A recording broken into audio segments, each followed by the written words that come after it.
Ada yang tahu bagaimana cara mengolah sampah yang benar? Sampahnya dibakar, Bu.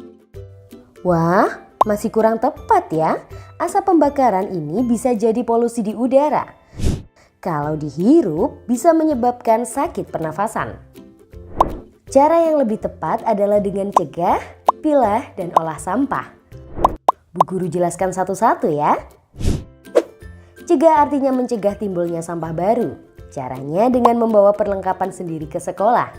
Perlengkapan ini bisa kita cuci dan pakai lagi, jadi tidak menghasilkan sampah baru. Contohnya membawa di kotak makanan, botol minum, sedotan stainless, dan kain lap sendiri. Sampah kertas juga harus kita kurangi. Satu caranya yaitu dengan menulis atau menggambar di kedua sisi kertas. Cara lainnya yaitu beralih ke belajar digital. Contohnya kuis diganti online agar tidak perlu kertas untuk mencetak soal. Buku pelajaran yang sudah tidak digunakan jangan langsung dibuang ya. Kita bisa sumbangkan kepada orang lain yang membutuhkan. Cegah adalah langkah yang penting. Kalau kita bisa cegah adanya sampah baru, kegiatan pilah dan olah jadi ikut berkurang. Pilah maksudnya apa, Bu? Pilah artinya memisahkan sampah sesuai jenisnya. Ada yang tahu apa saja jenis sampah? Sampah organik dan anorganik, Bu. Benar, sampah organik itu mudah hancur dan membusuk. Contohnya sisa makanan, kulit buah, dan daun-daunan. Kebalikannya, sampah anorganik sangat sulit hancur, bahkan butuh ratusan sampai ribuan tahun. Contohnya plastik, styrofoam, kaleng, dan kaca. Tapi ada satu jenis sampah lagi loh, jenis sampah berbahaya dan beracun atau sampah B3. Contohnya baterai, kabel, dan bekas alat elektronik.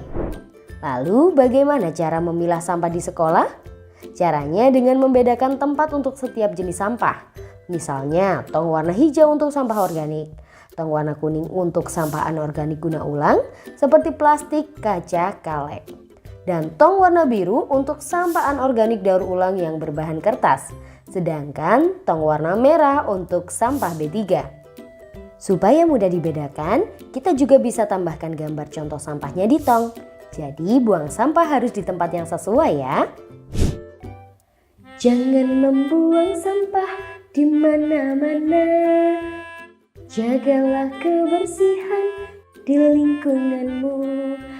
Sampah di rumahmu, sampah di halaman, sapu dan bersihkan taruh di tempatnya.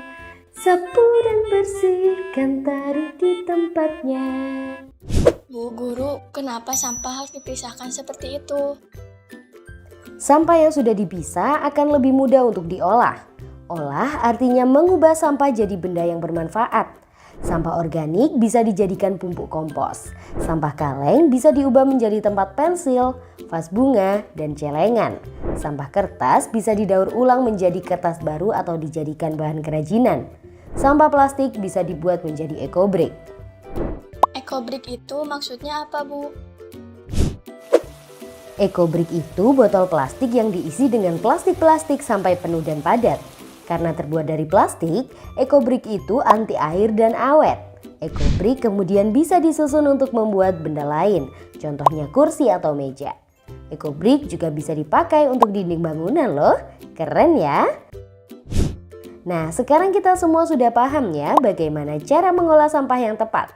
Harapannya bahaya dari sampah bisa jauh berkurang. Yuk mulai cegah, pilah dan olah sampah karena sampahku tanggung jawabku.